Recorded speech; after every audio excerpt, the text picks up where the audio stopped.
আসসালামাইকুম এভরিওয়ান, কেমন আছেন আপনারা সবাই? আশা করি সবাই ভালো আছেন। Welcome to any times school and college. আমি ফাতেমা জিনাত মাইশা। তো আজকে আমি যে অধ্যায়টা নিয়ে কথা বলবো সেটা হচ্ছে হিসাব বিজ্ঞান প্রথম পত্রের অধ্যায় ৮ দৃশ্যমান ও অদৃশ্যমান সম্পদের হিসাব রক্ষণ। এই অধ্যায়টিতে কিছু গুরুত্বপূর্ণ সাজেশন নিয়ে আসছে। মানে এখানে ক, খ আর গ তে কি কি আসে। ইনশাল্লাহ এর বাইরে হয়তো আর কিছু আসবে না আশা করি। তো কতে দেখো, আমাদেরকে বলা হচ্ছে মোট ক্রয় মূল্য নির্ণয় করো।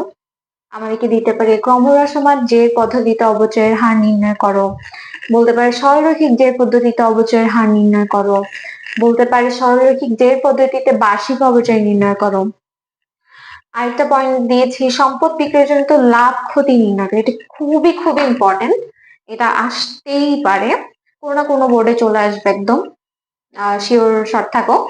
এরপর আছে মেশিনের অর্জন মূল্য নির্ণয় করো। দেখো আমাদেরকে খতে দিতে পারে জাবেদা, আর এই অধ্যায়ে 5টা জাবেদা দিয়ে হয়ে যায়। তোমরা আমার চ্যানেলটা দেখে আসতে পারো, আমি কিন্তু ভিডিওগুলো আপলোড করে রাখবো, তো চোখ রাখতে হবে। অবচয় তালিকা নির্ণয় তৈরি করতে বলতে পারে। গতে আমাদেরকে খতিয়ান, খতিয়ান এখানে তিনটাই ইউজ হয়, একটা হচ্ছে অবচয়, পুঞ্জীভূত অবচয়, মেশিন হিসাব। পুঞ্জীভূত অবচয় হিসাব, মেশিন হিসাব।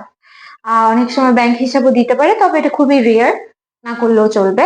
এরপর আমাদেরকে বলতে পারে আয় বিবরণী তৈরি করতে, আর্থিক অবস্থা বিবরণী তৈরি করতে। তো আমি কিন্তু সাজেশন যেমন নিয়ে এসেছি তেমনি অঙ্ক নিয়ে আসবো। ক, খ আর গ ধারাবাহিক ভাবে আমি অঙ্কগুলো করে দেওয়ার চেষ্টা করবো ইনশাল্লাহ। তোমরা আমার চ্যানেলটিকে সাবস্ক্রাইব করে রাখবে।